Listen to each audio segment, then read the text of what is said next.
buenas noches. ¿Cómo les va de frío? El cambio radical de ayer a hoy, ¿verdad? Pero ahora sí ya parece otoño. A sacar las chamarras y a sacar todo lo de frío que estaba guardado, y ahora no las vamos a guardar como hasta junio del año que viene, ¿verdad? Hoy vamos a empezar a estudiar el capítulo 24 de Éxodo. La semana pasada terminamos de ver el libro del pacto y vimos que el libro del pacto termina con una serie de promesas condicionadas, ¿verdad?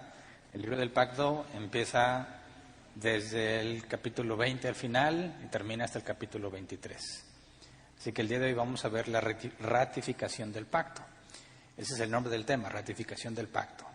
Y si me acompañan por favor a Éxodo, capítulo 24, versículo 1 y 2, nos dice lo que Dios le dijo a Moisés después de narrarle y describirle todo lo que se dice en el libro del pacto. Dice Éxodo 24, 1 y 2, también le dijo el Señor a Moisés, sube al monte a verme junto con Aarón, Nadab y Abiú y 70 de los ancianos de Israel. Ellos podrán arrodillarse a cierta distancia, pero solo tú, Moisés, podrás acercarte a mí. El resto del pueblo no deberá acercarse ni subir contigo. Entonces, lo primero que dice, sube al monte a verme, puede ser algo confuso, porque no sé si se acuerden que lo que vimos, lo último que había pasado con Moisés, antes de que empezara a hablar con Dios y Dios le revelara el libro del pacto, es que ya estaba en el monte. Vamos a recordarlo en Éxodo, capítulo 20, versículos 18 al 21. Éxodo 20, 18 al 21 dice, ante este espectáculo de truenos y relámpagos, de sonidos de trompeta y de la montaña envuelta en humo, los israelitas temblaban de miedo y se mantenían a distancia. Así que le suplicaron a Moisés, háblanos tú y te escucharemos. Si Dios nos habla, seguramente moriremos. No tengan miedo, les respondió Moisés, Dios ha venido a ponerlos a prueba para que sientan temor de Él y no pequen. Entonces Moisés se acercó a la densa oscuridad en la que estaba Dios, pero los israelitas se mantuvieron a distancia. Y esto es lo último que supimos de Moisés.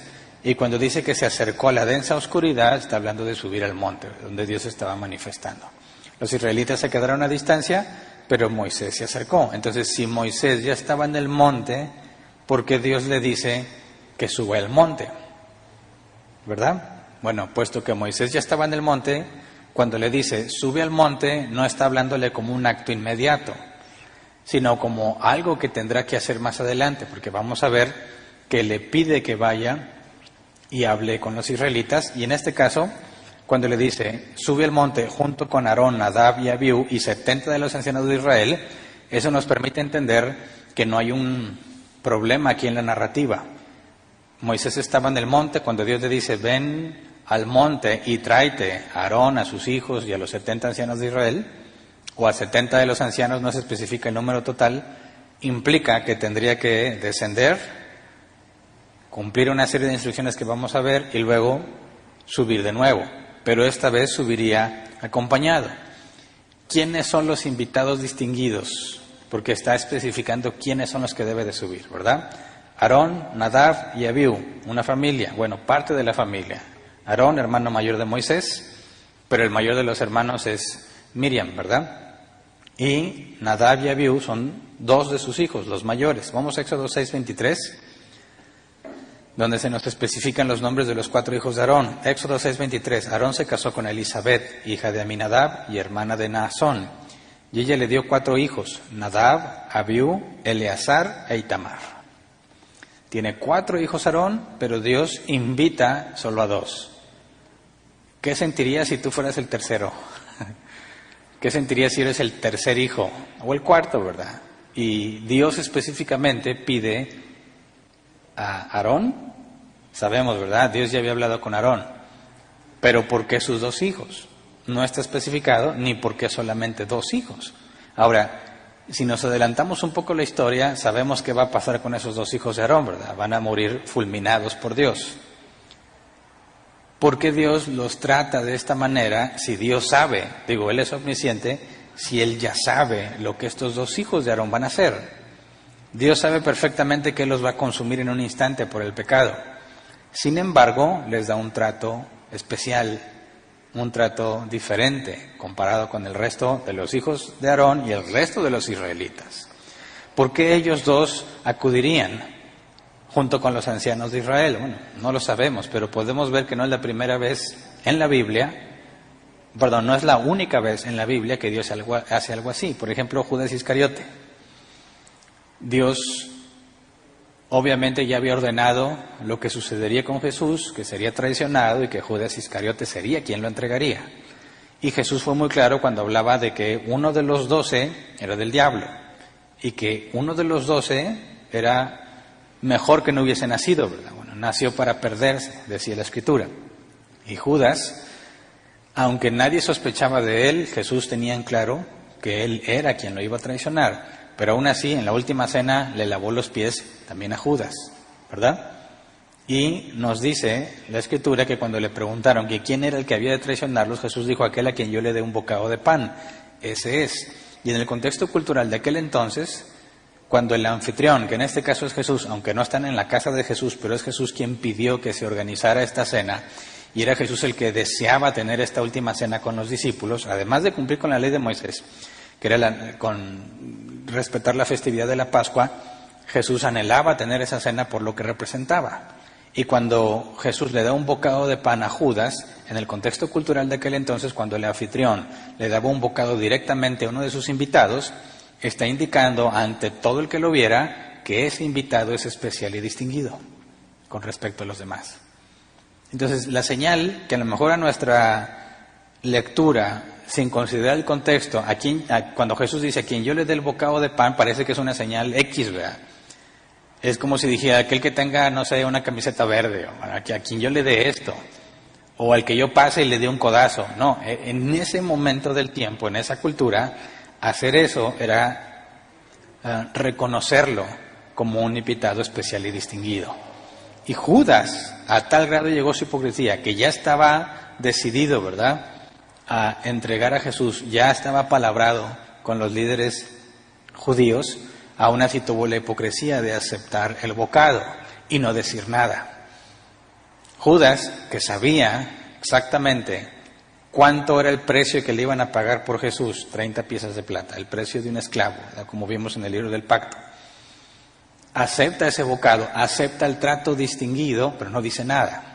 Ahora, los dos hijos de Aarón, Nadab y Abiú, no sé qué tengan en mente, pero sabemos lo que va a pasar. Sabemos que aunque Dios les da un enorme privilegio, ellos lo van a tener como algo común y van a quebrantar las órdenes de Dios y van a morir por eso. Y sin embargo, Dios les da un trato especial. Así que aquí hay una moraleja muy importante, ¿verdad? El hecho de que Dios use a una persona o la bendiga de manera especial, eso no significa que esa persona es agradable a Dios. No sé si me explico. Algunas veces pensamos: no, mira ese hombre de Dios, tantas cosas que hace, uno conoce su vida. Y después resulta que tenía una doble vida y sale a la luz quién era realmente. Dices: ¿por qué Dios lo usaba así? Todos pensábamos que era alguien privilegiado por la manera en que Dios lo usaba. Pero, como vamos a ver un poco más adelante, el hecho de que Dios te use no significa que eres agradable a Él. Pero ahorita llegamos a eso. Entonces, tenían que subir a Aarón, Nadab y Abiú, una misma familia, y 70 de los ancianos de Israel. Ahora, no son personas de la tercera edad necesariamente, ¿verdad? Los ancianos de aquel entonces normalmente correspondían con personas de edad avanzada, pero vemos que Lot, cuando se sentaba a la entrada de Gomorra, Sodoma o Gomorra, el hecho de sentarse a las puertas de la ciudad indicaba que era reconocido como un anciano, y no era tan viejo, Lot. Sentarse a las puertas de la ciudad era algo que los ancianos hacían porque ahí se establecían o se arreglaban pactos, compra-venta de terrenos, de casas, redención de terrenos de otras personas, si eras un familiar, etcétera. Entonces, cuando nos habla aquí de los ancianos, tendríamos que pensar en los dirigentes, no necesariamente personas de edad avanzada. Y estos dirigentes, lo último que supimos de dirigentes establecidos fueron los que Moisés estableció al seguir el consejo de Jetro, su suegro. Vamos a Éxodo 18, versículo 21 y 22. Dice: elige tú mismo entre el pueblo hombres capaces y temerosos de Dios, que amen la verdad y aborrezcan las ganancias mal habidas, y designa a los jefes de 1000, jefes de 100, de 50 y de 10 personas. Serán ellos los que funjan como jueces de tiempo completo, atendiendo los casos sencillos, y los casos difíciles te los traerán a ti. Esto te aligerará la carga porque te ayudarán a llevarla. La pregunta es, cuando Dios dice que lleven a 70 de los ancianos, ¿está hablando de estos líderes o dirigentes recién nombrados o se refiere a otros? Bueno, el propósito de estos recién nombrados era juzgar y aligerar la carga de Moisés. No necesariamente son los representantes del pueblo. Me parece a mí que si vamos a Éxodo capítulo 3, versículo 16, estos son los ancianos a los que Dios se refiere. Éxodo 3:16 dice, y tú, anda y reúne a los ancianos de Israel y diles, el Señor, el Dios de tus antepasados, el Dios de Abraham, de Isaac y de Jacob, se me apareció y me dijo, yo he estado pendiente de ustedes, he visto cómo los han maltratado en Egipto. Ahora aquí Dios está hablándole a Moisés desde la zarza, ¿verdad? Y le dice, ve y reúne a los ancianos de Israel. ¿Quiénes eran esos ancianos de Israel? Bueno, eran elegidos por el pueblo como representantes de las 12 tribus. A mí me parece que cuando Dios dice que suba con 70 de los ancianos de Israel, hace referencia a los líderes del pueblo, que originalmente ya eran líderes desde antes de que salieran de Egipto. A mí no me parece que se refiera a los que fueron nombrados como jueces, ¿verdad? De cada 100, 50, etcétera, etcétera. Serían muchos más, no sé cuál sería el criterio para elegir nada más a 70, pero el propósito de ellos no era representar al pueblo, sino juzgar los asuntos del pueblo para aligerar la carga a Moisés. Sin embargo, los ancianos, que ya eran ancianos desde antes de que Moisés llegara a Egipto, ellos eran representantes del pueblo. Así que a mí me parece que cuando Dios le dice a Moisés que suba con 70 de los ancianos, se refiere a los que ya eran ancianos, antes de que Moisés llegara a Egipto. Y luego dice, ellos podrán arrodillarse a cierta distancia, pero solo tú, Moisés, podrás acercarte a mí. El resto del pueblo no deberá acercarse ni subir contigo. Ahora, ¿cómo te parece esto que diga Dios? Ellos podrán arrodillarse a cierta distancia, pero solamente tú te puedes acercar. ¿No es como hacer acepción de personas? Digo, muchas veces yo he escuchado que Dios no hace excepción de personas, ¿verdad? Que Dios ama a todos por igual y que recibe a todos por igual. Pero aquí específicamente dice, ellos, ¿quiénes son ellos? Aarón, Nadab, Abiú y los 70 ancianos podrán arrodillarse a cierta distancia. Y cuando habla de arrodillarse, Dios está demandando el trato que merece, ¿verdad? Fíjate bien, no le dijo, pues vengan y aquí cotorreamos, no. Ahí se arrodillan a cierta distancia. En ningún momento Dios está rebajando su estatus del rey del universo, ¿verdad? Aunque Él es el que decide acercarse y lidiar con los israelitas, aún así demanda el trato que le corresponde. Se van a arrodillar, pero ¿por qué a cierta distancia, verdad? Bueno, aquí parece ser, hay dos opciones. Una, que Dios no los quiere cerca, y dos, que Dios les concede no estar cerca. No sé si recuerdan, vamos a recordar Éxodo 20, 18 al 21, lo acabamos de leer, pero leamos ahora, buscando no dónde se había quedado Moisés, sino la reacción de los israelitas. Éxodo 20, 18 al 21, dice, ante ese espectáculo de truenos y relámpagos, de sonidos de trompeta y de la montaña envuelta en humo, los israelitas temblaban de miedo y se mantenían a distancia. Así que le suplicaron a Moisés, háblanos tú y te escucharemos. Si Dios nos habla, seguramente moriremos. No tengan miedo, le respondió Moisés, Dios ha venido a ponerlos a prueba para que sientan temor de Él y no pequen. Entonces Moisés se acercó a la densa oscuridad en la que estaba Dios, pero los israelitas se mantuvieron a distancia. Podemos ver que los israelitas no quieren acercarse a Dios, ¿verdad? Acércate tú. Si Dios nos habla, moriremos. ¿Cómo llegaron a esa conclusión? Por lo que estaban viendo. El espectáculo de truenos, relámpagos, sonidos de trompeta y la montaña envuelta en humo. ¿Quién querría acercarse a Dios? Ellos no querían. Acércate tú, Moisés, arriesga tu vida tú dinos lo que Dios quiere, nosotros te hacemos caso, pero no nos vamos a arriesgar nosotros, mejor ve tú. Pero Moisés no tiene miedo, hay una densa oscuridad y Moisés se acerca a la oscuridad. Ahora veamos el registro más detallado de lo que sucedió. Vamos a Deuteronomio 5, versículo 22 al 27. Aquí Moisés registra con mucho más detalle lo que acabamos de leer de Éxodo. Dice, estas son las palabras que el Señor pronunció con voz fuerte desde el fuego, la nube y la densa oscuridad cuando ustedes estaban reunidos al pie de la montaña. No añadió nada más, luego les escribió en 2 tablas de piedra y me las entregó. Cuando ustedes oyeron la voz que salía de la oscuridad mientras la montaña ardía en llamas, todos los jefes de su tribu y sus ancianos vinieron a mí y me dijeron, el Señor nuestro Dios nos ha mostrado su gloria y su majestad. y hemos oído su voz que salía del fuego. Hoy hemos visto que un simple mortal puede seguir con vida aunque Dios hable con él. Pero ¿por qué tenemos que morir? Este gran fuego nos consumirá y moriremos si seguimos oyendo la voz del Señor nuestro Dios. Pues ¿qué mortal ha oído jamás la voz del Dios viviente, hablarle desde el fuego como la hemos oído nosotros y ha vivido para contarlo? Acércate tú al Señor nuestro Dios y escucha lo que Él te diga. Repítenos luego todo lo que te comunique y nosotros escucharemos y obedeceremos. Así que ellos dicen, hoy vemos que un simple mortal puede escuchar a Dios y seguir con vida. ¿Por qué? Porque ellos saben, fíjate bien, ellos saben que Dios es justo y ellos no. Y si Dios es justo, le va a dar el trato que merece. O sea, los va a castigar. Y cuando ven semejante espectáculo, saben, yo no puedo acercarme a Dios. Yo no quiero estar con Él. No me voy a arriesgar. ¿Para qué nos arriesgamos a morir? Mejor ve tú, Moisés, ¿verdad? Así que los israelitas están conscientes de que son totalmente indignos de presentarse ante Dios. Cosa que parece que en nuestro tiempo la gente no tiene en cuenta, ¿verdad? Vemos en aquellos entonces que aunque las naciones paganas eran idólatras, no existían ateos, ¿verdad? ¿Qué habría en aquellos tiempos que era obvio que tenía que haber un Dios? O muchos dioses como pensaban otros. Y hoy en día muchos dicen que es obvio que no hay ningún Dios. Se supone que la humanidad y la civilización es mucho más avanzada que antes, ¿verdad? Y algunos piensan, bueno, es que antes la gente era más lenta para pensar o no tenía tan abierto su entendimiento y pensaba que había deidades. Ahora dicen que no, que es muy obvio, la ciencia demuestra que no hay Dios, que las cosas simplemente aparecieron de la nada. Y eso es lo absurdo, ¿verdad?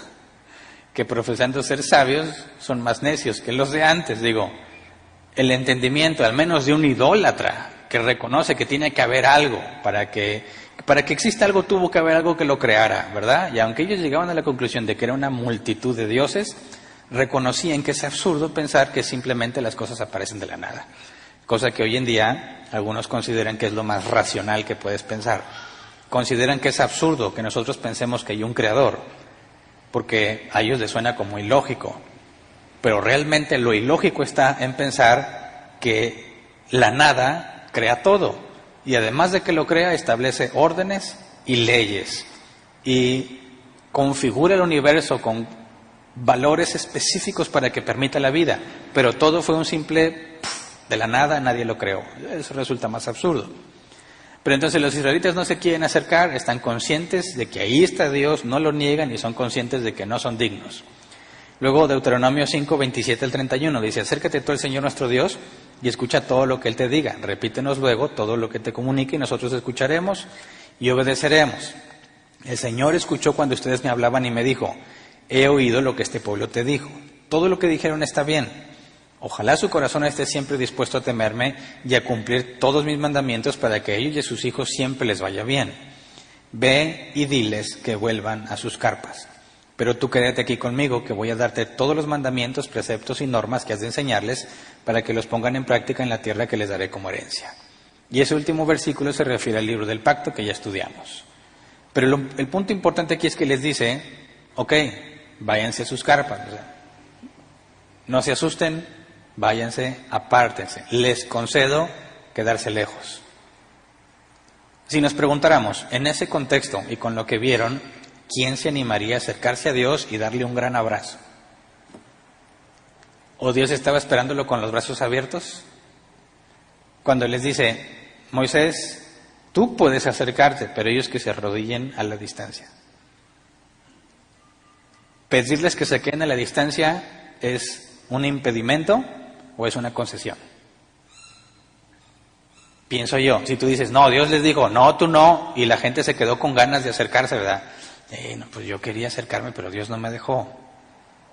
Esa sería una forma de interpretar este pasaje. Otra es, en base a lo que ya leímos, lo que había sucedido con los israelitas, a mí me parece que no puedes concluir que los israelitas estaban ansiosos por acercarse a Dios. Más bien, no querían acercarse, y cuando Moisés les dice, que Dios les dice que suban, han tenido mucho miedo porque ninguno de ellos quería acercarse. Sin embargo, Dios, creo yo, les concede mantenerse a distancia. Así que no es que Dios esté prohibiéndoles acercarse o refrenando sus intenciones de estar cerca de Dios. Más bien, con todo el contexto, Dios les concede que se queden a la distancia. Pero vamos a ver, no el día de hoy, que van a tener una comida, una forma de tener comunión de cerca, que no se esperan los israelitas. Así que me parece que nosotros no debemos equivocarnos a la hora que pensamos la forma en la que Dios quiere que nos acerquemos, ¿verdad? Es cierto, nosotros tenemos los mismos privilegios que Moisés. Moisés se puede acercar, los demás no. ¿Cuál es la diferencia? No es que todos quieran acercarse. El único que está dispuesto a acercarse sin temor es Moisés. ¿Por qué Moisés no tiene temor y los demás sí? Si ambos vieron el espectáculo. ¿Cuál es la diferencia? Dice, pero solo tú, Moisés, puedes acercarte a mí. ¿Cuál es la diferencia entonces? La diferencia es que Dios conoce a Moisés. Pero no estoy hablando de mero conocimiento. Mira, muchos tendemos a preguntarle a la gente, ¿tú conoces a Dios? Sí, yo conozco a Dios. Ok. Y piensan que porque conocen a Dios, se merecen el cielo. Normalmente en su vida no le dan mucha importancia a Dios, ¿verdad? Hasta que ya se sienten muy mal por lo que hicieron. Ahora sí ya tengo que ir a la iglesia porque hace mucho no he ido, ¿verdad? O me he portado muy mal, hay que ir a la iglesia, a darme un baño de pureza y ahora sí volver a agarrar energías. Y no le dan mucha importancia a las cosas de Dios. Puedes decirles, oye, vamos a estudiar la Biblia o te invito a la reunión, no les interesa. Tienen muchas ocupaciones. Pero extrañamente, cuando uno de ellos se muere, todos asumen que se fue al cielo. ¿Verdad? Ya partió a la presencia del Señor. No, nunca le importó las cosas de Dios. Nunca lo vi en la iglesia. Pues sí, tenía sus defectos, pero sí creía en Dios. Él conocía de Dios. No, el punto no es si tú conoces a Dios. El punto es si Él te conoce a ti. Pero no estoy hablando del conocimiento que por medio de la omnisciencia Dios conocería a todos en ese sentido. Lo que me refiero es lo que dice Mateo 7, 22 y 23. Palabras de Jesús, muchos me dirán en aquel día, Señor, Señor, no profetizamos en tu nombre y en tu nombre expulsamos demonios e hicimos muchos milagros. Entonces les diré claramente, jamás los conocí. Aléjense de mí, hacedores de maldad. Y aquí está el punto. Personas usadas por Dios. Profetizaban en su nombre, echaban fuera demonios en su nombre, hicieron muchos milagros en su nombre, sin embargo Dios no los conocía. La palabra conocer aquí es el griego ginosko. La concordancia Strong la traduce como llegar a conocer o reconocer a alguien, pero el diccionario Helps nos dice es conocer mediante experiencia personal. Y esa experiencia personal habla de una relación cercana e íntima. De hecho, esta palabra no puede referirse solamente al conocimiento, ya que cuando el ángel Gabriel se apareció a María, le dijo que iba a concebir, María le dijo, ¿cómo es esto posible? Ya que no conozco varón. La palabra conozco es ginosko. Y cuando María dice no conozco a varón, no significa que no conocía a ningún hombre, ¿verdad? Claro que conocía, aparte estaba desposada con José. Claro que al menos conocía a José, pero el sentido de la palabra griega habla de una intimidad. Y María dice, yo no puedo estar embarazada porque no he tenido intimidad con ningún hombre. Eso es lo que significa no conozco varón. Cuando Jesús dice, jamás los conocí, obviamente no está hablando de nada sexual, ¿verdad? La palabra ginosko aplica para hombres con hombres o mujeres con mujeres, pero cuando hablas de hombres con mujeres, habla de intimidad sexual. Cuando hablas de personas del mismo sexo y les aplicas la palabra ginosko, no está hablando de algo sexual, sino de una amistad, una cercanía íntima. Entonces, puede que alguien sea usado por Dios y al mismo tiempo ser no conocido por Dios. Nunca debemos pensar que alguien que parece que es muy usado por Dios, realmente es un hijo de Dios. Tenemos el caso de Judas como un ejemplo más que evidente, ¿verdad? Judas estuvo con los 12, incluso podríamos decir que en el grupo de los 70, cuando Jesús los mandó a hacer milagros, a echar fuera demonios, a sanar a los enfermos, incluso a resucitar muertos. Judas ahí andaba. Y Judas no fue conocido por Dios, ¿verdad? Entonces, ¿cuál es la diferencia entre Moisés y el pueblo? Que Dios conoce a Moisés. ¿Y cómo sabes que Dios te conoce? Dice, yo lo conozco, pero ¿cómo sé si Él me conoce? Bueno, a eso se refiere con la comunión, con el hecho de que Dios se relaciona contigo. ¿Cómo sabemos que Dios se está relacionando contigo? Mira, Jesús le dijo a sus discípulos, ya no los llamaré siervos sino amigos, porque el siervo no sabe lo que su amo hace, pero yo les he mostrado la voluntad del Padre. Y cuando dice ya no los llamaré siervos sino amigos, la palabra amigos es filos, amor por complacencia. Debería traducirse como amados. Ya no les llamaré siervos sino amados. ¿Por qué? Porque les he comentado, les he revelado la voluntad del Padre. ¿Cuál es una forma indiscutible de saber que eres conocido por Dios? Su palabra.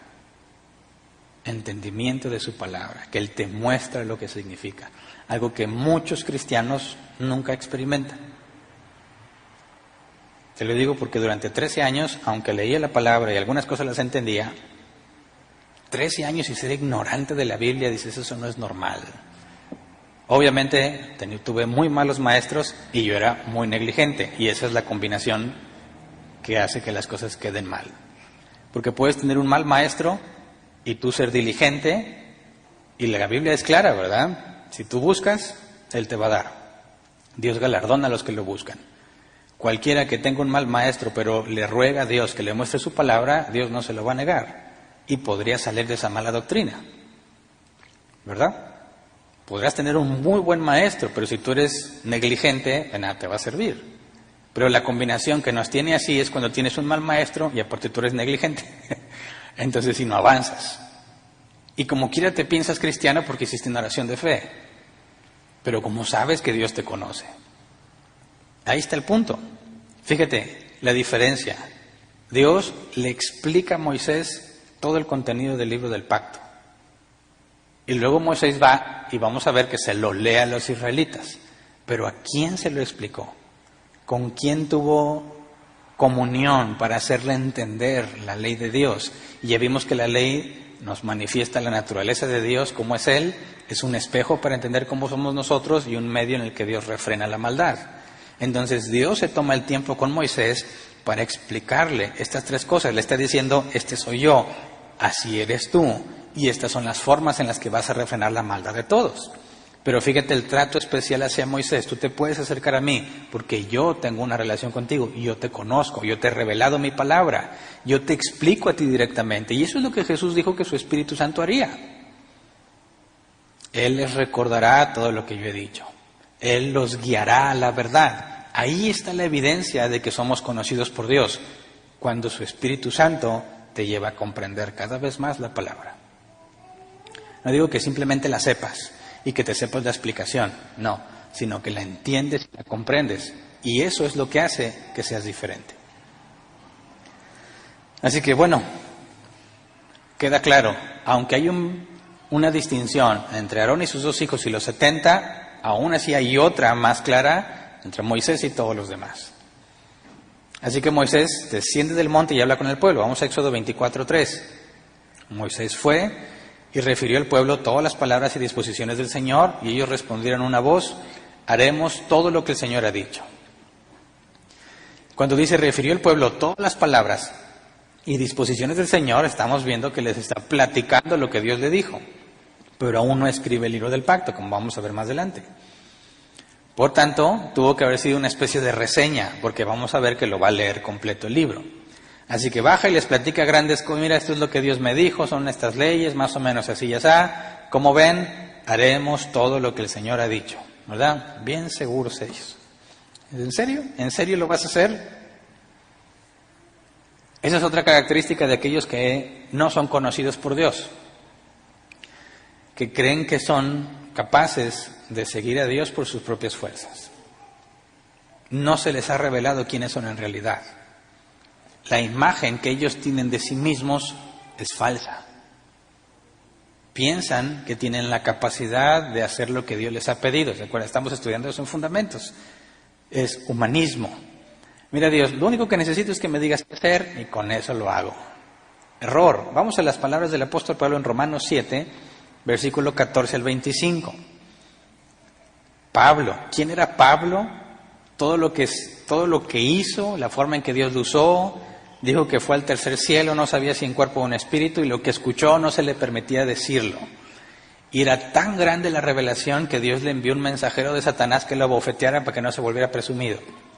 ¿Qué es lo que dice Pablo? Sabemos en efecto que la ley es espiritual, la ley de Moisés. Pero yo soy meramente humano y estoy vendido como esclavo al pecado. No entiendo lo que me pasa, pues no hago lo que quiero, sino lo que aborrezco. Ahora bien, si hago lo que no quiero, estoy de acuerdo en que la ley es buena, pero en ese caso ya no soy yo quien la lleva a cabo, sino el pecado que habita en mí. Yo sí que en mí, es decir, en mi naturaleza pecaminosa, nada bueno habita. Aunque deseo hacer lo bueno, no soy capaz de hacerlo. De hecho, no hago el bien que quiero, sino el mal que no quiero. Y si hago lo que no quiero, ya no soy yo quien lo hace, sino el pecado que habita en mí. Así que descubro esta ley, que cuando quiero hacer el bien, me acompaña el mal. Porque en lo íntimo de mi ser me deleito en la ley de Dios, pero me doy cuenta de que en los miembros de mi cuerpo hay otra ley, que es la ley del pecado. Esta ley lucha contra la ley de mi mente y me tiene cautivo. Soy un pobre miserable. ¿Quién me librará de este cuerpo mortal? Gracias a Dios por medio de Jesucristo nuestro Señor. Y el versículo 25 hace un contraste enorme, porque glorifica a Dios por sentirse así. El darse cuenta de quién es lo lleva a glorificar a Dios y agradecerle a Jesucristo. ¿Por qué agradecerías a Jesucristo el hecho de que te sientas un miserable? Porque te das cuenta que lo bueno que quieres hacer no lo puedes hacer y lo malo que no quieres hacer terminas haciéndolo.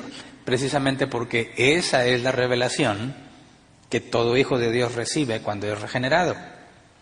Que no tienes la capacidad de obedecerlo. Que aunque te lo propongas con todas tus fuerzas, no puedes. De hecho, quien se ha propuesto, no me acuerdo quién dijo esa frase, quien se ha propuesto con todas sus fuerzas ser bueno, se da cuenta de lo malo que es. A la inversa, quienes dicen que son buenos, no se han esforzado por ser buenos. Quien realmente se ha esforzado, es decir, hoy, el día de hoy no voy a pecar, se va a dar cuenta de lo mucho que peca en un solo día. Y no estoy hablando de acción principalmente, porque podemos meternos en un cuarto, encerrarnos sin ventanas, sin nada, y decir aquí no voy a pecar. Y te relajas, porque piensas que el pecado solamente es de acción, pero no entendiste el de omisión. Omisión es no hacer lo bueno que debes hacer. Y si tú simplemente te encierras, no ves nada, no interactúas con nadie, te sientas ahí, estás pecando. Porque en lugar de estar haciendo una buena obra, o escudriñando la palabra, o ayudando a alguien en necesidad, estás sin qué hacer. Por consecuencia pecas. Así que es imposible.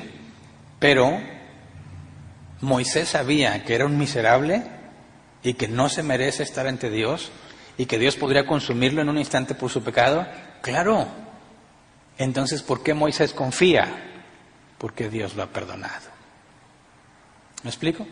El cristiano confía en Dios no porque se porta bien, sino porque sabe que Dios lo ha perdonado. Y ahí está la principal distinción. Moisés entiende las leyes, va con el pueblo y le dice, estas son las condiciones que Dios ha puesto, y el pueblo dice, le entramos. ¿Cómo no? Le tienen miedo a Dios, ¿verdad? Saben que son indignos de acercarse a Él, y al mismo tiempo no conocen su condición. Fíjate el contraste. No me quiero acercar a Dios porque me voy a morir. ¿Por qué? Porque Él es perfecto y yo no. Ok. Bueno, entonces Dios dice, te va a bendecir si cumples toda la ley. ¿Te parece? Le entro. Dices, no, algo no me cuadra, definitivamente no cuadra. ¿Por qué no te quieres acercar a Dios? Porque soy pecador. ¿Y por qué crees que sí puedes cumplir la ley de Dios? Así que aunque están conscientes de que son indignos, no están conscientes de lo miserables que son. Y Jesús dijo, yo no he venido a los sanos, sino a los enfermos. Y hay una distinción. El sano es el que cree que no necesita médico, porque cree que hace las cosas bien. Dice, yo sé que tengo mis errores, pero yo me porto bien, le voy a echar ganas. Dios, yo te prometo que si tú me das esto, yo me voy a portar bien. Cosas muy comunes entre los cristianos, ¿verdad? Otros incluso dicen, bueno Dios, ahí te va este dinero para que me bendigas. Y ya ni siquiera se portan bien, ya nomás dan dinero. Y dices, no puede ser, cuánta ignorancia de la palabra de Dios, y al mismo tiempo están bien seguros que son cristianos.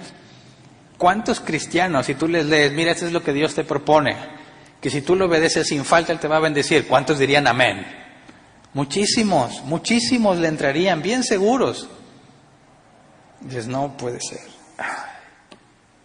Pero bueno, así estábamos muchos de nosotros también. Lo importante es que Dios tiene misericordia y es muy paciente para con los que ha elegido. Y de esos, yo creo que soy la principal muestra de la enorme paciencia de Dios. Pero bueno, están bien seguros. Luego Éxodo 24, 4 al 6. Moisés escribe el libro del pacto. Dice, Moisés puso entonces por escrito lo que el Señor había dicho. A la mañana siguiente madrugó y levantó un altar al pie del monte y en representación de las 12 tribus de Israel consagró 12 piedras. Luego envió unos jóvenes israelitas para que ofrecieran al Señor novillos como holocaustos y sacrificios de comunión. La mitad de la sangre la echó Moisés en unos tazones y la otra mitad la roció sobre el altar. Y dices, ¿qué está haciendo Moisés, verdad? Esto no estaba descrito como algo que Dios le hubiese dicho, ¿verdad? En ningún momento Moisés registró que Dios le haya dado estas instrucciones. Quizás se las dio, quizás simplemente Moisés entiende lo que va a pasar. Porque para entender, en cierta manera, lo que está sucediendo aquí, tenemos que comprender lo que correspondía a un pacto en aquellos tiempos. Lo primero que dice es, lo escribió, quedó todo en un libro, que en aquel entonces, de hecho, la palabra es rollo, la palabra hebrea, lo escribió en un rollo, ahí está. Y luego levantó un altar al pie de la montaña y 12 piedras, que cada una representa a una de las tribus de Israel. Hacen sacrificios y la sangre la divide en dos partes, una para rociar el altar y otra la pone en unos tazones. ¿Qué está pasando aquí? Bueno, tendríamos que ir un poco al contexto cultural de aquel entonces para entender cómo era un pacto. Por ejemplo, vamos a Jeremías 34, versículo 18 al 20. Dice, puesto que han violado mi pacto y no han cumplido las estipulaciones del pacto que acordaron en mi presencia, los trataré como al novillo que cortaron en dos y entre cuyos pedazos pasaron para rubricar el pacto. A los jefes de Judá y de Jerusalén y a los oficiales de la corte y los sacerdotes y a todos los que pasaron entre los pedazos del novillo, los entregaré en manos de sus enemigos, que atentan contra su vida y sus cadáveres servirán de alimento a las aves de rapiña y a las fieras del campo. ¿A qué se refiere con los pedazos de los animales por los que pasaron? Bueno, porque en aquel entonces establecer un pacto de sangre era muy visual. Tenía que haber sangre visible, proveniente de un animal. Y, como podemos ver, habla de los que pasaron entre los pedazos para rubricar el pacto. Era un acto visible y simbólico ante un animal despedazado, y los que hacían el pacto tenían que pasar por medio de los pedazos del animal y implicaba que al que quebrantara el pacto se le haría así. Por eso Dios dice, les haré lo mismo que a los animales. Esa era la condición. Si estás en un pacto de sangre, es un pacto de muerte. Es decir, si tú no cumples, que te mueras. Y pasar por los animales descuartizados, normalmente eran dos partes, implicaba que tú reconocías que si faltabas al pacto, te harían lo mismo que ese animal, te matarían. Ahora vamos a Génesis 15, versículo 10 y 11, donde Abraham hizo esto mismo antes, mucho antes de lo que vemos descrito en Jeremías. Abraham llevó todos estos animales, los partió por la mitad y puso una mitad frente a la otra, pero las aves no las partió, y las aves de rapiña comenzaron a lanzarse sobre los animales muertos, pero Abraham las espantaba. Partidos por la mitad. De ahí vamos a ver que Dios se revela a Abraham en una hornilla humeante que pasa entre los pedazos de los animales. Según lo que vemos Jeremías, capítulo 34, nos dice que los que hacían el pacto pasaban entre los pedazos de los animales. En el pacto que Dios hizo con Abraham, solo Dios pasa entre los pedazos de los animales, es decir, es un pacto consigo mismo. El pacto que vemos en Jeremías es un pacto de ambas partes, ¿verdad?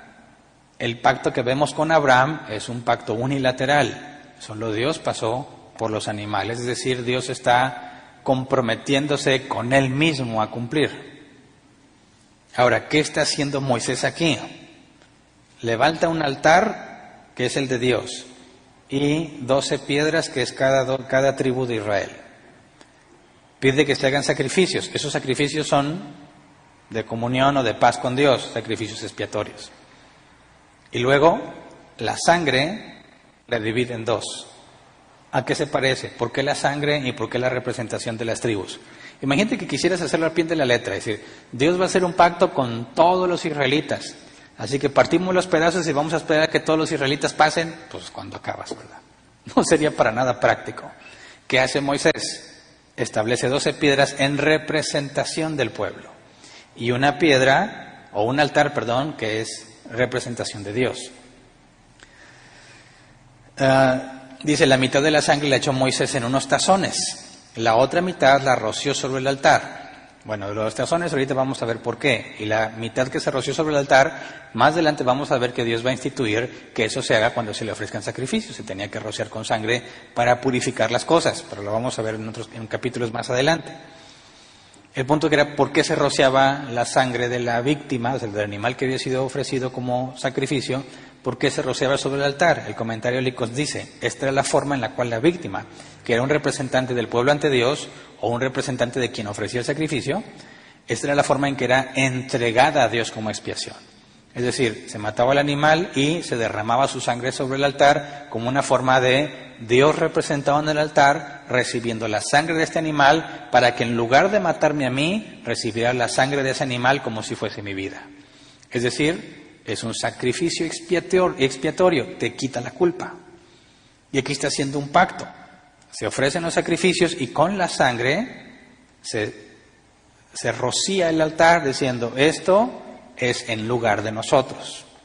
Acepta esta vida, porque la vida está en la sangre, dice la Biblia. Acepta esta vida en representación de todos los israelitas. La otra mitad la echó en tazones. Vamos a Éxodo 24, 7 y 8. Después tomó el libro del pacto y lo leyó ante el pueblo. Y ellos respondieron, haremos todo lo que el Señor ha dicho y le obedeceremos.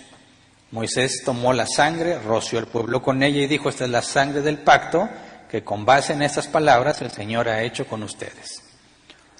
Entonces, ¿cuánto tiempo se tardó en escribir el libro del pacto? No lo sabemos. Quizás era rápido y veloz y en un día acabó, pero tomó tiempo.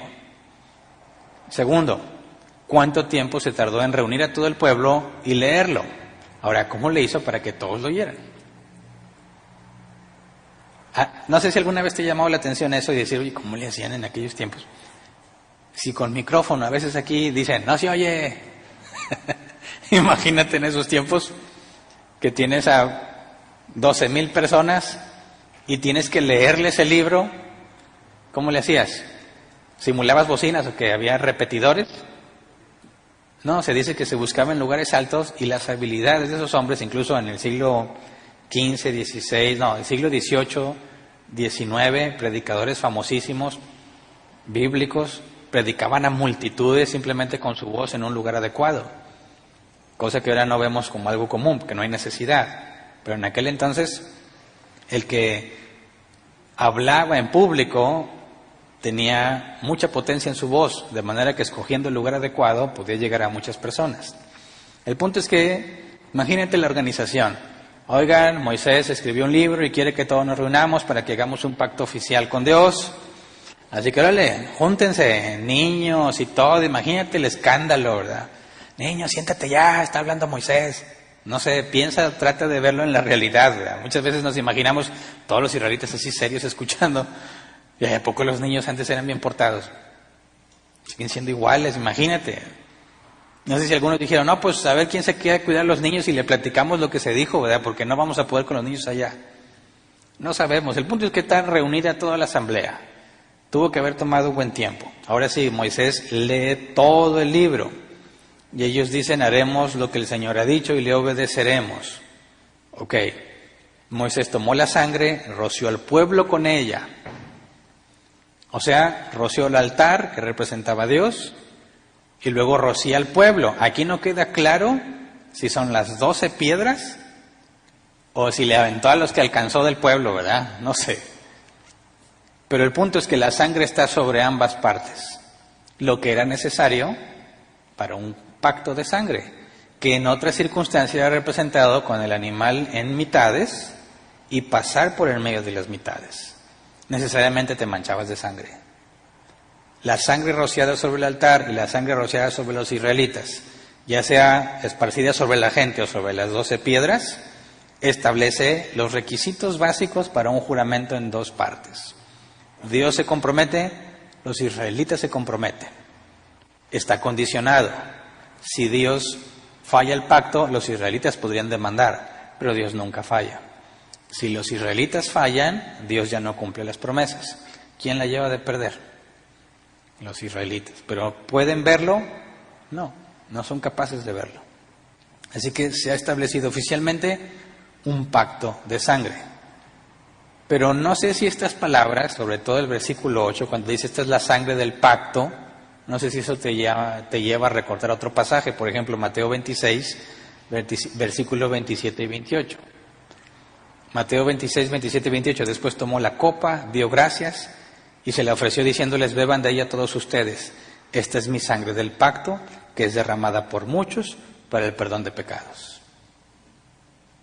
Y Jesús bebe la copa y beben ellos. Y la copa representa la sangre. Hay un pacto.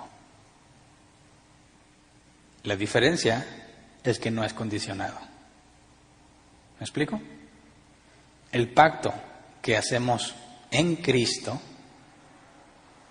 hace referencia al pacto que Dios hizo con Abraham, donde Dios juró por sí mismo que él multiplicaría su descendencia como las estrellas del cielo.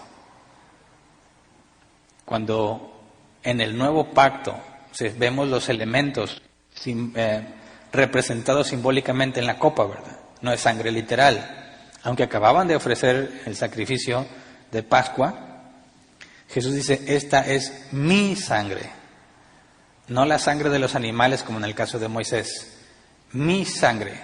Y vemos la misma referencia. Él, siendo Dios, bebe la copa y los discípulos beben la copa. La sangre está en ambas partes, pero la sangre es de Él. Si tú tuvieras el contexto israelita en la última cena, estarías viendo que está haciendo un pacto idéntico, pero sin condiciones. Dios ha jurado por sí mismo que nos hará ir creciendo hasta llegar a la estatura del varón perfecto. Claro que sabemos que en esta carne jamás vamos a llegar a la estatura de Jesús. Jesús hablando en carne, ¿verdad? No significa que nos vamos a convertir en dioses, como nuestros amigos mormones piensan. Llegaremos a la estatura del varón perfecto, es decir, Cristo, Jesús encarnado en su cuerpo glorificado. Llegaremos a ser como Él. ¿Por qué? Porque se nos ha prometido que en la resurrección recibiremos un cuerpo como el de Él. No nos vamos a convertir en dioses. Vamos a tener la misma naturaleza humana que Jesús tiene, que adquirió después de entregar su vida. Por morir injustamente, aunque Él nunca pecó, Dios lo exaltó y lo puso sobre todo nombre. Y esa naturaleza humana de Jesús es distinta de la que tenemos. Esa es la que se nos ha prometido darnos gratuitamente. Así que ¿a quién se le ocurriría, estando en el nuevo pacto, querer hacer las cosas del viejo pacto para ganar el favor de Dios? Como hacen los judaizantes. Cristianos, o entre comillas cristianos, que quieren agradar a Dios haciendo las cosas del Antiguo Testamento. Dice, oye, hay que darle las primicias a Dios para que Él nos bendiga. Y dices, ¿qué? ¿En serio? ¿Quieres entrar al pacto condicionado? Sí, hay que hacerlo y hay que tocar el chofar y la fiesta de las enramadas. Es, ¿qué te pasa? ¿Por qué? ¿Cómo se te ocurre que tienes que hacer ese tipo de cosas para que Dios te bendiga si ese pacto claramente estaba condicionado a tu total obediencia, cosa que jamás vas a hacer?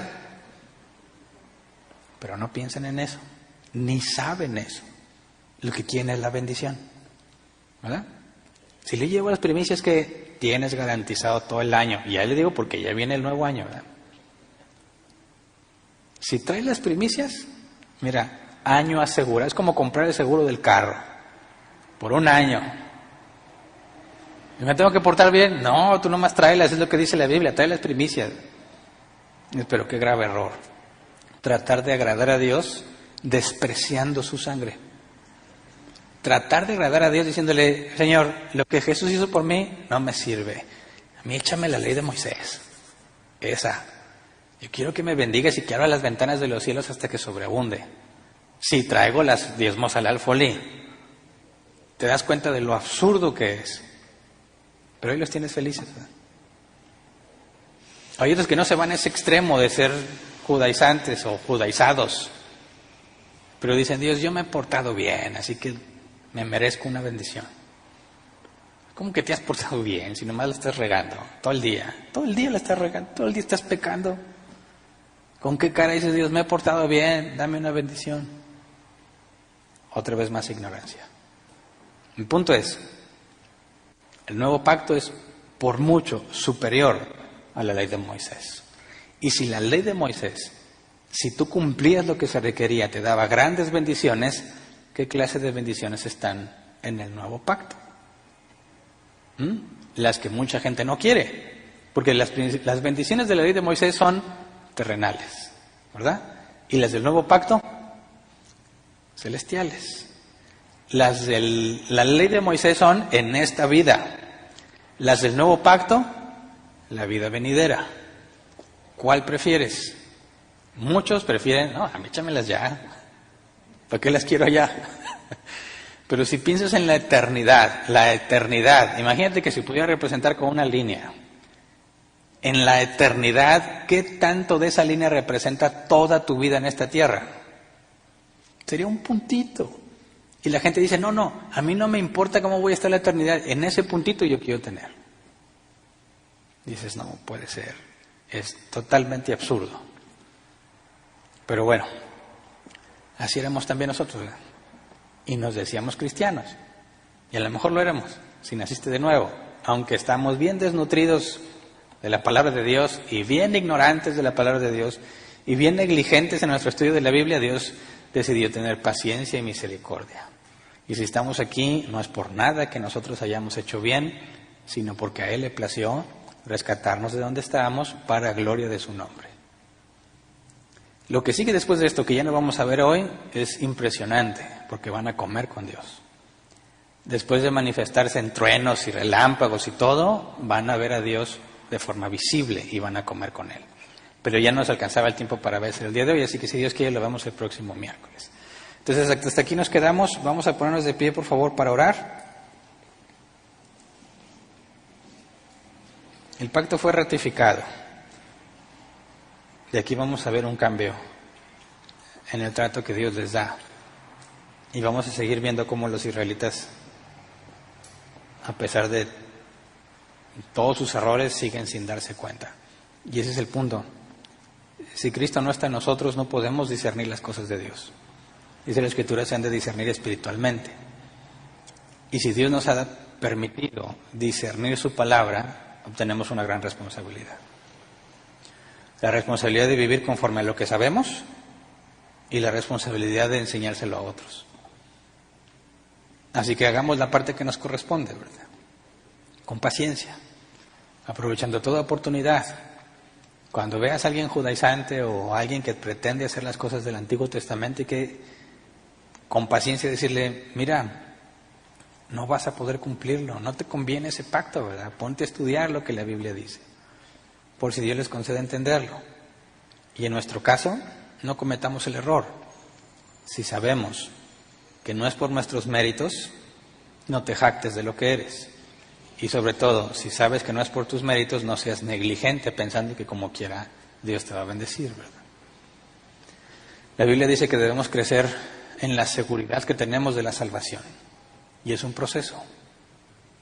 Requiere tiempo, pero es algo que todos debemos hacer. Se corre un riesgo, que es el sentirte confiado, cosa que no debes de permitirte. Porque la Biblia es clara que sin santidad nadie verá al Señor, ¿verdad?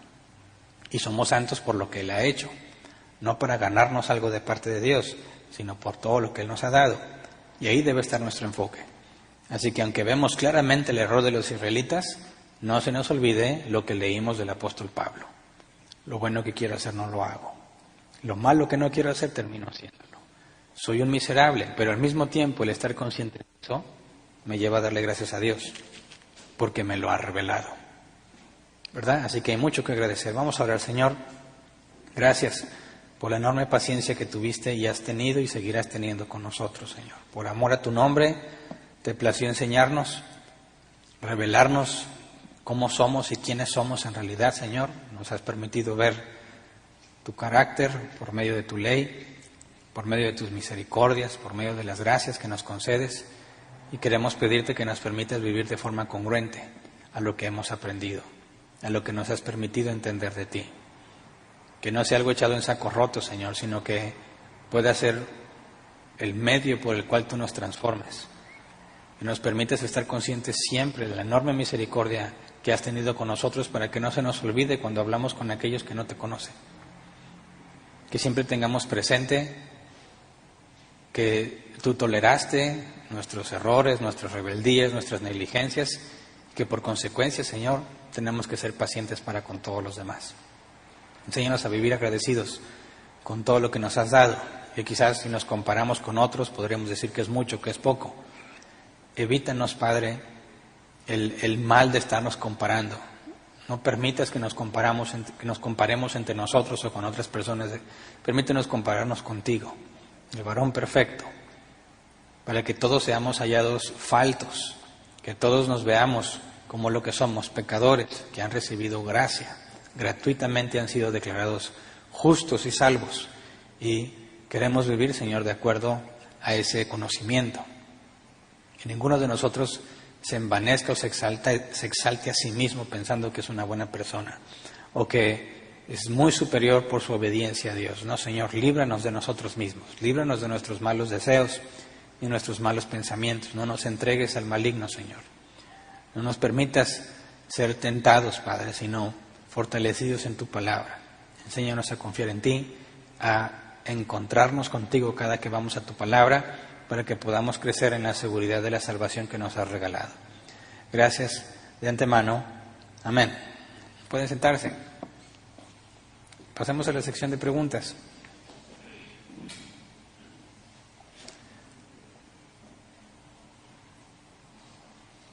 Vamos a ver. El día de ayer tuvimos la sesión de preguntas y respuestas pública. Algunos comentaron, más de una persona comentó que vieron la sesión pero no supieron cómo hacer su pregunta. Entonces, no sé si los que me están viendo en línea les pasó lo mismo. Entraron se publica un link en la página de Facebook de Árbol Plantado. Cualquiera que le dé clic al link puede ver la sesión. Para participar puede variar quizás según el dispositivo en el que estás, pero tienes que buscar la opción de comentarios.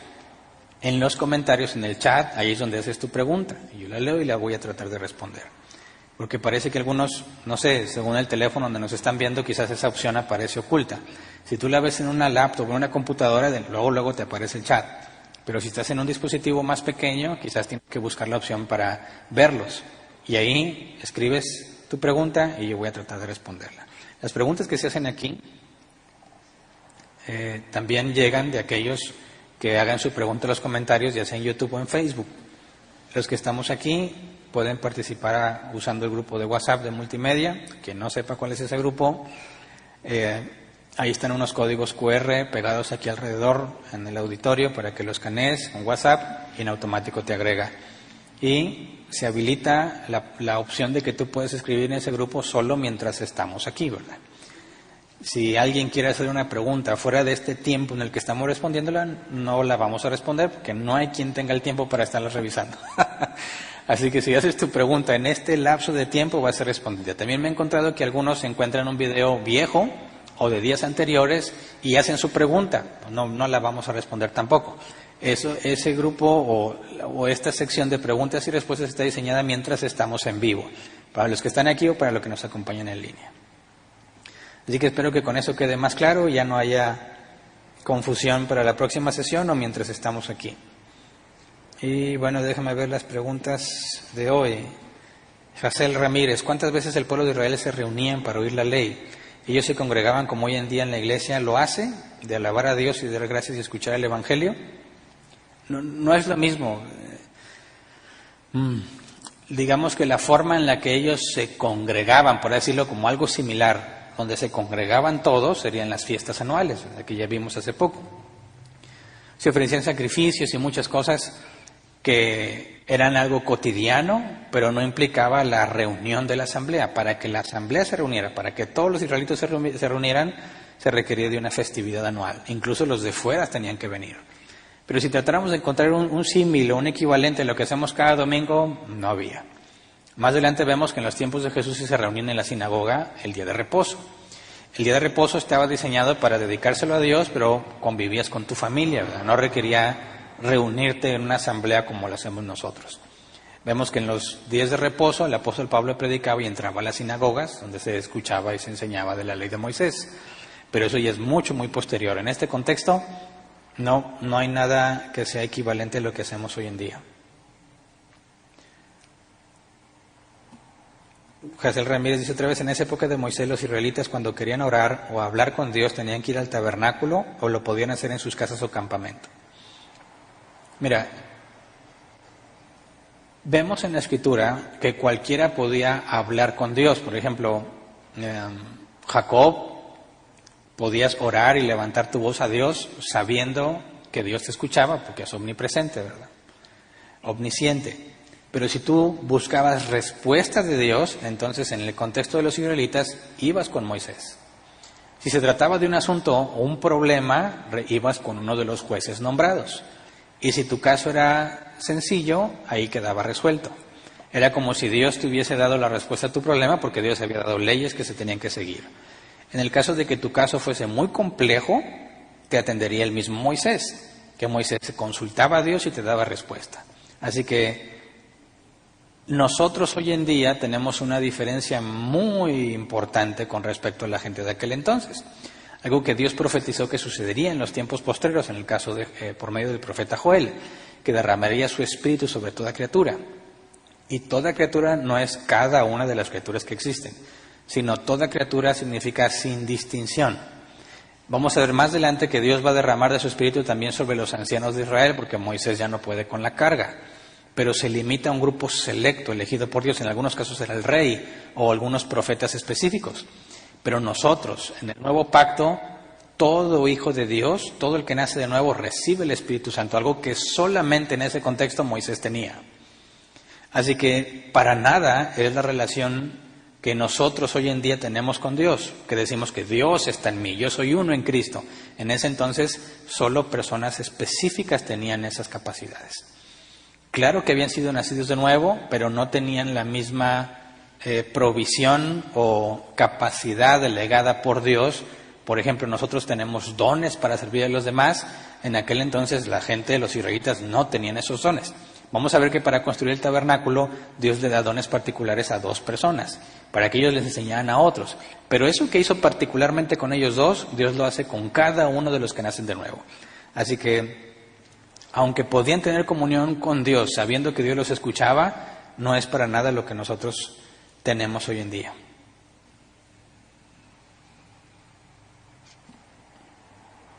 Hazel Ramírez otra vez: expiación y purificación, ¿son lo mismo? No.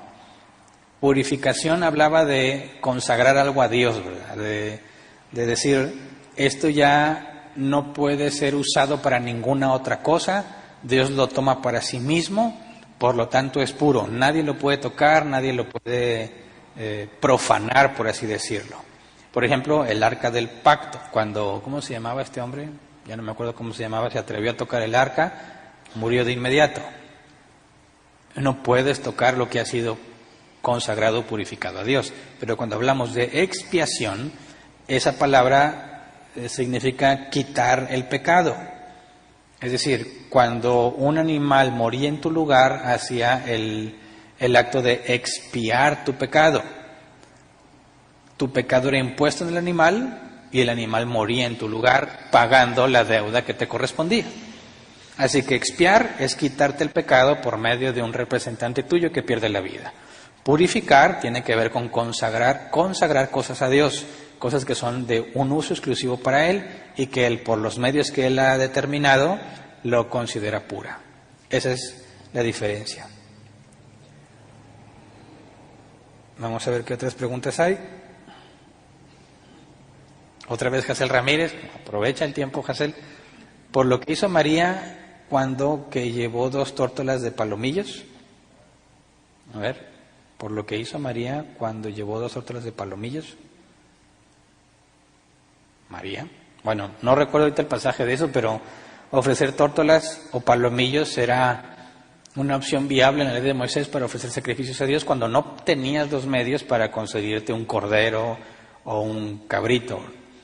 De hecho, había otra opción todavía más económica, que era harina o flores, no me acuerdo qué tipo de flor era.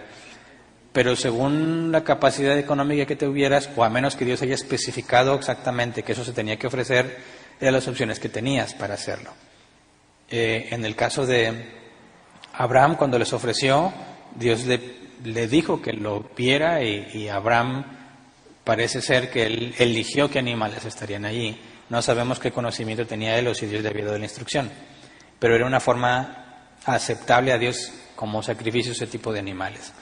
Luego dice Juan Villarreal, buenas noches, entonces Dios sí hace acepción de personas. Sí. ¿Cómo lo sabemos? En el sentido de que Dios no va a salvar a todas las personas, ¿verdad? Apocalipsis 20 es muy claro, el juicio del gran trono blanco.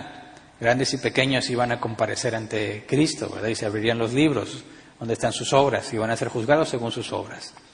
Ahora, hablar de acepción de personas, normalmente en nuestro contexto cultural lo vemos como alguien a quien se le dijo no.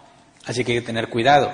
Cuando decimos que Dios hace acepción de personas, yo me estoy refiriendo a que Dios ha elegido salvar a unos y a otros no. Y a esos que ha decidido no salvar, les va a dar lo que sus obras merecen. A los que decidió salvar, les va a dar misericordia y gracia, que es un regalo. Pero en ninguno de los dos casos se les prohibió que se acercaran a Dios, porque aún los que hemos sido declarados salvos no buscábamos a Dios. Él fue quien de su propia voluntad nos hizo nacer de nuevo. A todos los demás está una descripción en Romanos 1. Por cuanto no quisieron tener en cuenta a Dios, los entregó a sus mentes depravadas para que hagan lo que no conviene. Entonces, a los que no son salvados, Dios no les impide la salvación.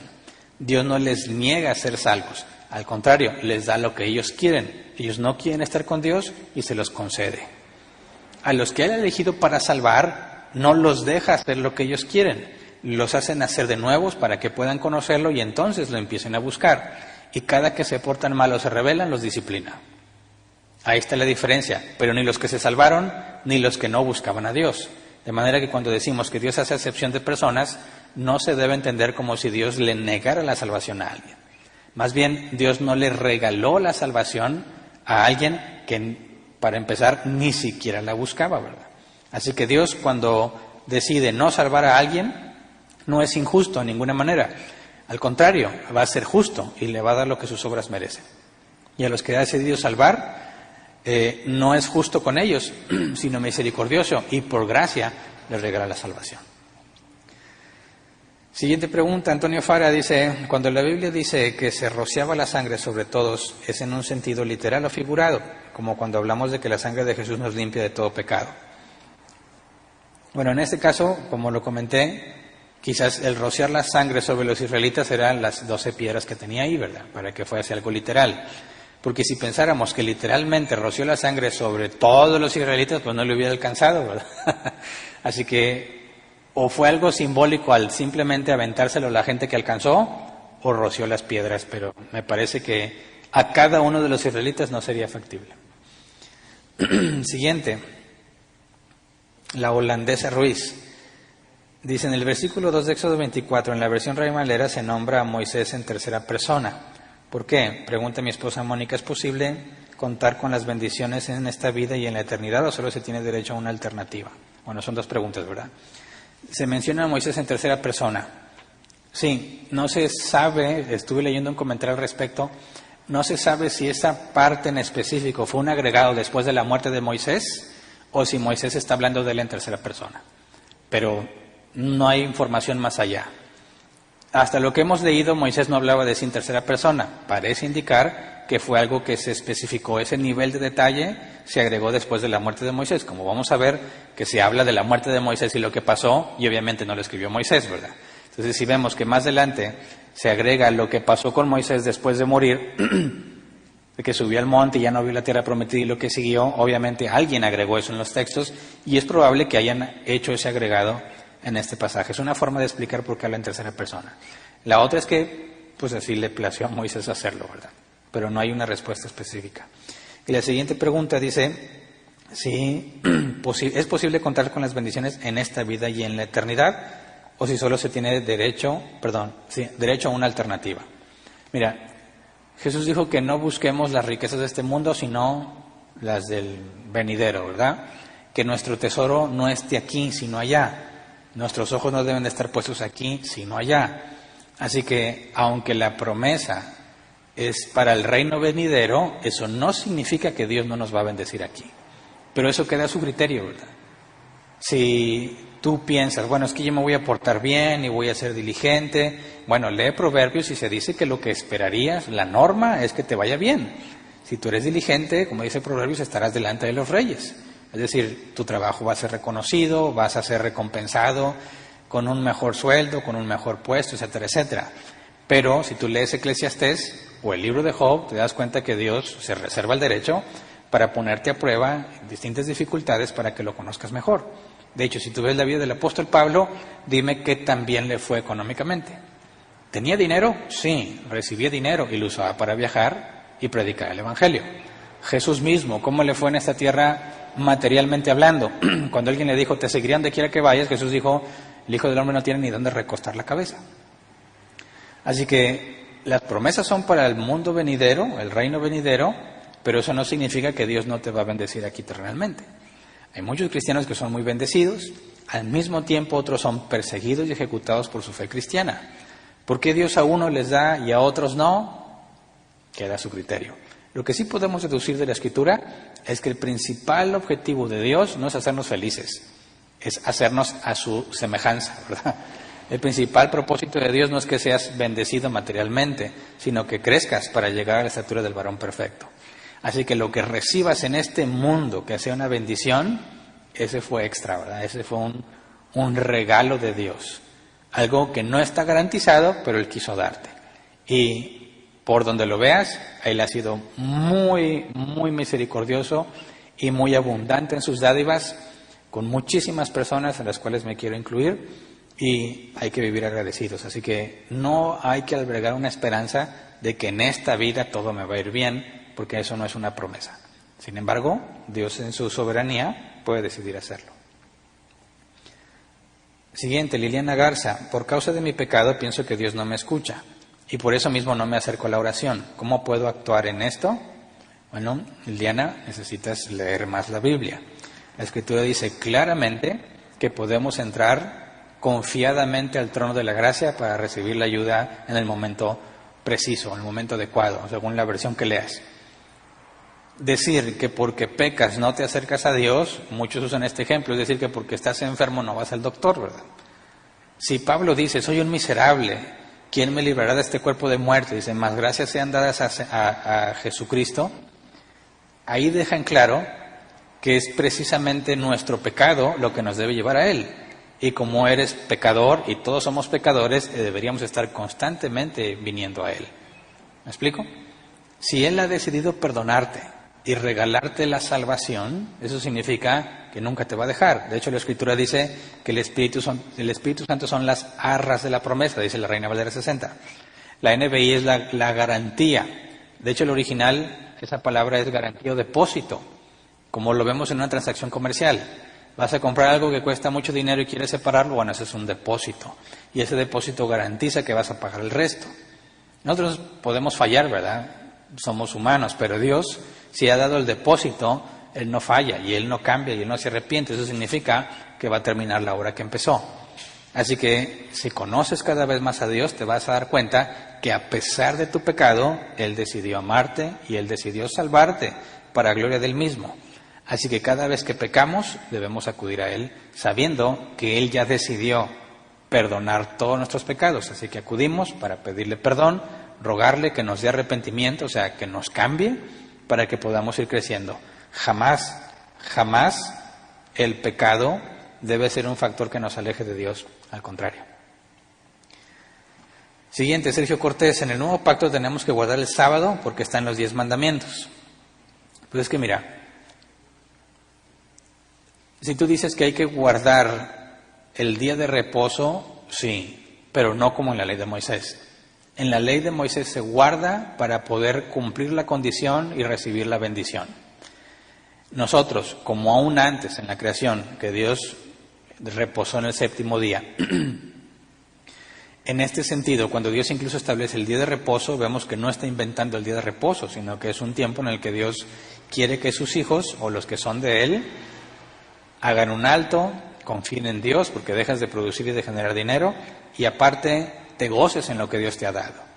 Ese principio, vemos que los cristianos, desde que Cristo murió y resucitó y les encomendó el predicar el Evangelio a toda criatura, vemos que se reunían el primer día de la semana.